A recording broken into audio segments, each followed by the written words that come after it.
UP Bihar नहीं रहेगा तो मुंबई चलेगा? अच्छा, लग रहा है चलेगा? ऐकलात तर ज्या ताटामध्ये खायचं त्याच ताटात, तर यांच्यामध्ये हा एवढा माज येतो तरी कुठून?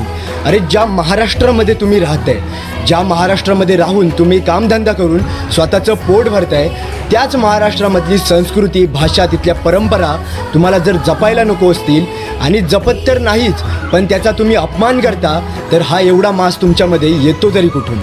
अरे साधं तुम्ही ज्या महाराष्ट्रामध्ये राहताय, जो महाराष्ट्र तुमची पोटं भरतोय, तिथली तुम्हाला भाषा शिकायला काय हरकत आहे?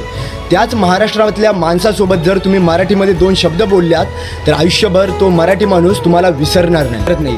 महाराष्ट्रच असा आहे जो सगळ्यांना सामावून घेतो आणि सगळ्यांची पोटं भरतो आणि सगळेजण येऊन तिथे कामधंदा करतात.